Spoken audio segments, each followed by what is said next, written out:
All right. As usual, if you're tapping in, say hello. And if you're watching on the replay, say replay, hashtag replay. And I will be starting just in a bit. Okay, wow, today's energy. All right, beautiful beings. So, welcome. I really wanted to just hop on here today and just share some of the nuggets of wisdom that have poured right in today during my tea ceremony. It's always such a gift to sit with a plant medicine who whose sole purpose really is here to open up the heart and drop us from the mind into the gateway, the portal to our cosmic magnificence in every way she could. With every being, it's different.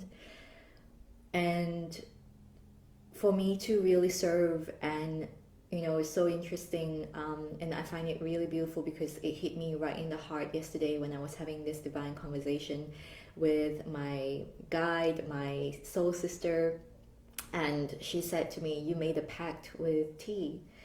And I felt it hit me in the heart straight away because it is true. I have made a pact with tea, and it is my honor to be a ceremonial keeper in Cha Dao, or the way of tea, because it truly is an embodied way of living. When we want to connect so deeply with the Tao, which is source, it's not something we can find in something that is a quick fix or in books even.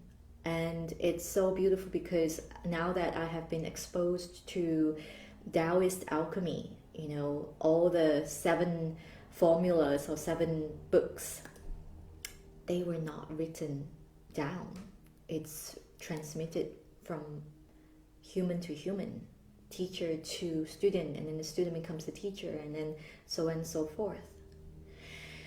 And I find something really beautiful in that, because I find that especially in the times that we're living now, more than ever, I'm seeing a lot and a lot of just chaos.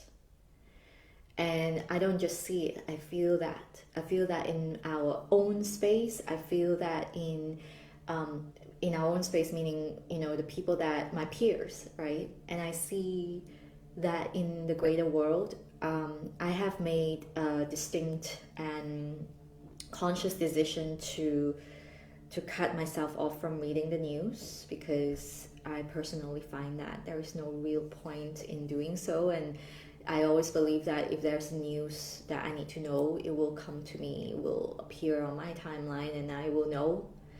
And so I don't have to go and actively seek out and read these things every day and instill the energies that are not mine into my body.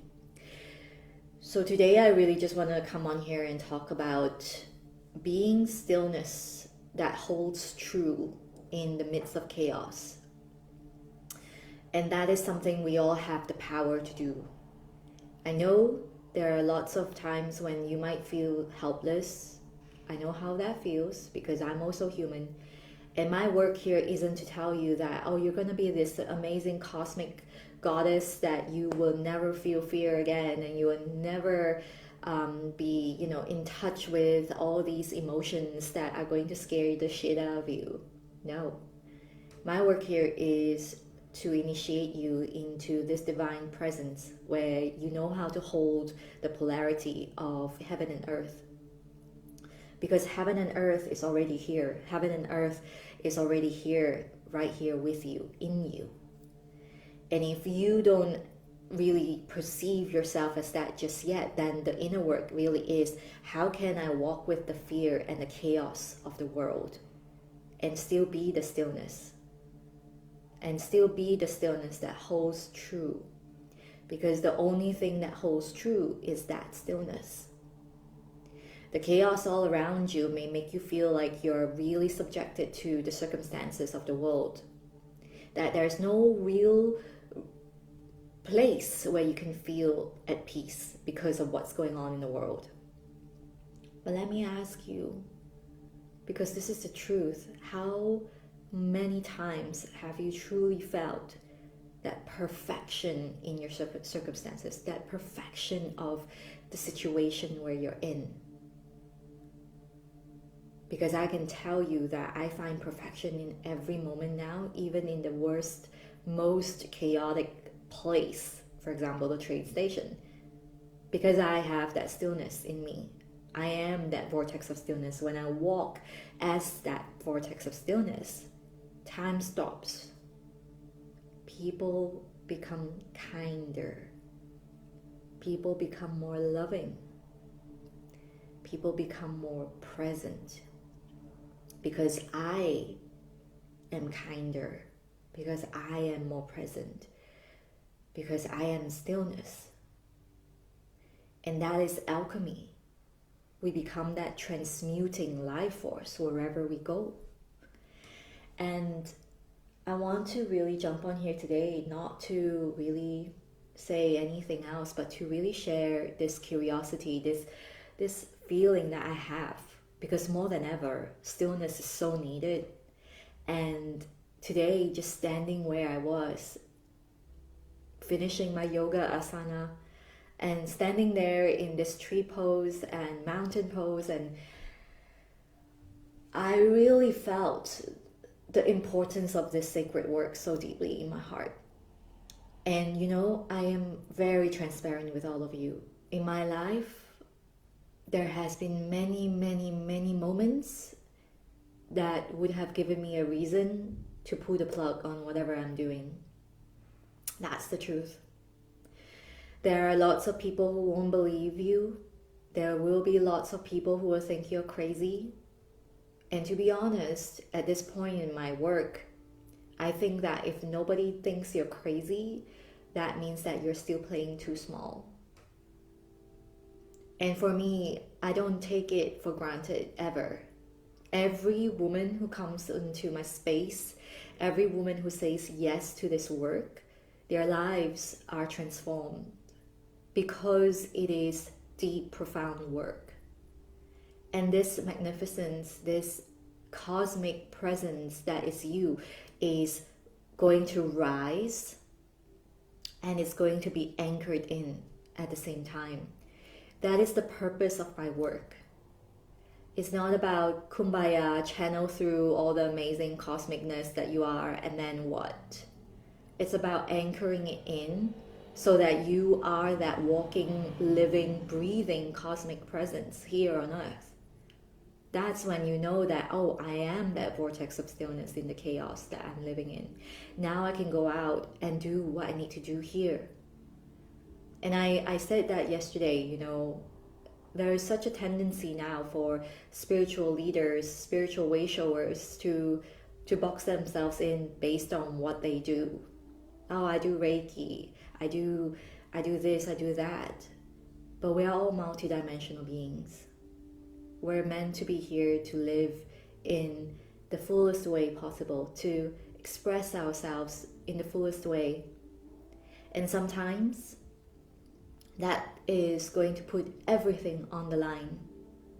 Because honestly speaking, living in your fullest expression, living as your authentic self, listening to your heart and going with your heart, that actually is the simplest thing we can ever do in our lives, honestly. But it puts everything on the line because it requires you to shed everything that is excessive, everything that is not yours, the conditioning, the programming, things that you've heard and then started to believe. You have to shed all of that and come back to yourself, come back to your heart, know what's true and go with that and keep staying the course. That's how you begin to seat yourself in the vortex of stillness. And eventually, one day, you'll become that vortex of stillness. This is a powerful, powerful being we're talking about. And it's not out of reach. It's absolutely you. The question is, do you want to access her? Because yeah, it's not for the faint-hearted. Most people would rather go about numbing themselves, choosing to see that the state of the world is going to stop them from doing whatever they want to do. They're going to give up halfway. They're going to dig up all the seeds that they planted and then say, well, not going to make it because I want it by this time and it's not happening. So it's so important for all of us to really come back to our center, come back. And that coming back is probably one of the most divine journeys that you're going to ever have in your life. And I'm so honored and I'm so grateful to be able to do this work with all these beautiful women who are here to do the work. And I always say this, I am here for you. You want to do this, we do this together because it's going to change your life forever. And it's not something I can serve up to you just in like one masterclass or in one of my lives and all of that. It's true inner work. And it takes two people to do this. You and me. Co-creation. Understanding that you are the creatress of your life. When you do get that, you understand that you are the creatress, you are also creating, you are also the creation. This makes us multidimensional. If you can truly hear me now, if you can truly hear me, please know that no dreams are too big. It all starts with a dream, it all starts with a desire. The question is, are you going to just keep dreaming about it? Are you just going to keep thinking about it? Or are you going to make bold moves and take actions that really mean something to make that happen? It's interesting because when we look back on really successful people, you know, the way that they rise and they rose through the ranks and, you know, brought us even in this world of technology, like people didn't even believe we could have a phone that I could speak into right now to you. People didn't believe there would be some kind of thing called a Wi-Fi where you could access that all around the world and dial in wherever you are. And the immensity of even just this light bulb that I have in my living room. How many times did he have to go through failures to get to the light that lit up? And we tend to forget. We tend to forget so much that, you know, the universe itself is limitless. We know that because we don't even know how immense it is. We're still figuring that shit out. And when we connect the dots and see that we are the universe, then we are absolutely limitless. But we get scared. We want to be predictable. We want to be safe. We want to be steady. In the end, we go from one box to another, and then another, and then another. And that's it. That's life. We call it life, and we're already dead even before we were really dead. And so this isn't what I wanted to settle on. I wasn't ready for that. I was like, no, life isn't that. It can't be that. And so I started on my own journey. And yeah, I've done lots of crazy stuff. Like people would just be like, what the fuck was that? I'm still here. I'm still standing here. I'm not going anywhere. And I believe truly in the work that I do. And even when there are moments when I had to go through a really tough learning curve, I had to move through it, and I needed to understand that that needed to happen so that I can move through the next phase without fear, because I've done it. I've experienced it. I know how it feels like. And I know what's possible on the other side. That's the important thing. And so when a person tells you, well, that's not possible, that's crazy, what the hell are you doing? That is their belief. That is because of the way they were raised. That is because of their conditioning. It's got nothing to do with you or your dreams. And so your work is to hold steady, to really stay the course, For me, it would not have been possible if I didn't have a mentor or teachers or friends in the same space that's doing the same thing. This is what it means to be in that safe space, to be held. And I am so hell-bent on really providing this kind of space, this transformative space where you're allowed room to grow, allowed room to fall, allowed room to share whatever that's coming up for you that you feel afraid of sharing. That to me is the catalyst of the most sacred transformation ever, because there's no turning back after that. There's no more of, oh my gosh, like I'm back in the same space. Because it's never the same space. This is the thing. When we find ourselves in the void, we tend to say that. We tend to say, oh God, like I thought this would never happen again, but I'm back here again. Like I don't know what is happening. I don't know what I'm doing. And we tend to forget at that time that actually the void is source. Source is where we go to rest. Source is where we go to create. And in the void, all potentials exist. That is how limitless the void is. And yet we cry, we resist, we fight. We don't want to be there because it's dark, it's deeply unknowing, it's fearful. But it's actually the most fertile ground ever where we can completely transform our lives and sow better seeds. So whenever you find yourself in that space, know this.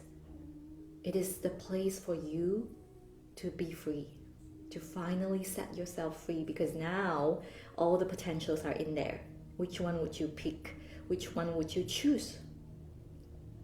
So when we talk about pure potentiality, limitlessness, the unified field, that's the void. The Tao, that's the void, where all lives began and all lives go to end. That's where it is.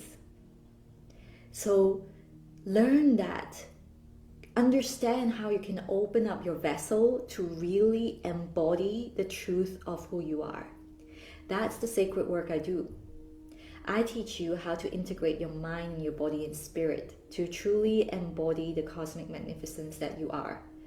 This is done through several things that I work with, namely bioenergetic healing, namely tea medicine, namely connection with the ancestors, ancestral wisdom. Hello, Monique. And also Taoist alchemy. You've got to understand, we are all in this space now where we have to hold still. We are the stillness in the midst of the chaos that we're living in right now. So instead of running around frightful, fretting, figuring it all out, how about learning to cultivate that vortex of stillness so that wherever you are still, you're beautifully still, and you're walking into a space as that transmuting presence, so that people will be like, I feel calmer around her. I feel like everything is going to be okay around her. There's some kind of connection about her. And that's how we change the world. Yes, Monique. Yes, good afternoon. Good morning to you, Mala. So you are that vortex of stillness. You are that vortex of stillness. Keep saying that. I am that vortex of stillness. I am that vortex of stillness. Yes. It is the most beautiful place ever. And yes, the whole point of having that, to be that, is for us to be able to generate that when we walk out, when we are in others' presence. We don't get swayed or wobbled by their energetic field. We want to walk as this goddess that really just flourishes. We're just flourishing all across wherever we are. And that takes deep, deep, deep alchemical work. So see it for what it is. Really, really understand this. Your dreams are not too big. You're absolutely here to do what you desire to do. And hold still, hold fast to your dreams, because it's very important that we do right now, more than ever. Whatever circumstances you find yourself in, no matter who's telling you that you can't do it, no matter who's telling you that it's ridiculous, hold fast. And so I'm going to end it here today. Thank you, Monique, for being here. I'm going to end it today to just share a couple of things. I really, really woke up today feeling that this is such an important thing to share. The stillness that I can help you to cultivate, that I can guide you to cultivate rather, is so important for all of us, especially in the times that we're in right now. The world feels like it's crumbling and falling away, but we're here to hold strong. And the more of us can do this, the more power we can really, really put into the grid of Mother Earth. And that's how we can really rise and heal generations and generations. And so I would really love to speak to you if this is something you would like to really dive deep into. I have a heart-to-heart chat that you can book into. I also have a couple of different things that are going on right now. I work with tea as a medicine and commune with her as spirit. Tea is an exceptional plant medicine because first and foremost, it is an adaptogenic plant. And so she has a softness and a gentleness that helps you through the void in a very potent way, but she's not forceful. So unlike, for example, in ayahuasca, she literally just moves into your heart space the way she needs to. She won't force through. It doesn't have to be like a big cleanse or whatever. And it is so beautiful because it can land in your sacred space as a devotional practice daily if you want to, or just somewhere where you want to just go and sit in your vortex of stillness. And she has been really instrumental in reconnecting all my clients to ancestors, to their cosmic ancestors, reconnecting them to deep, deep wells of memories that they didn't even remember. And that has helped them to cultivate their vortex of stillness. So if this is something you call to really work into and just hold space for and all of these things, I have Priestess of Tea. And last but not least, I am opening up a space soon in December called Winter Garden of Your Soul. It is absolutely a place for you to land. Nothing much is asked of you, but to just come and rest in silent retreat. I'm going to open this space up with a tea ceremony on winter solstice, and I'm going to close it in January as well on the 20th. And it's just a beautiful networking space, a web of beautiful mystics and witches and goddesses. So if this is calling you, please, please, please check out the links. If not, booking for a chat, because that will be where we will talk about how we can dive deep into the work we're going to do together. Because if you're looking into clearing out some of the limiting beliefs that you have, some of the subconscious dissonance that are going on in your head, and you feel like your mind is not aligned with your body and your body is not listening to your spirit, this is where I come in. This is where I really come in to hold space for your alchemy. And I am just, I'm just ready. I'm so ready to do this work. So let's do it. If this is you, get in touch. All right, my loves, sending you so much love, big kisses. Can't wait to chat with some of you. And I will speak to you very soon.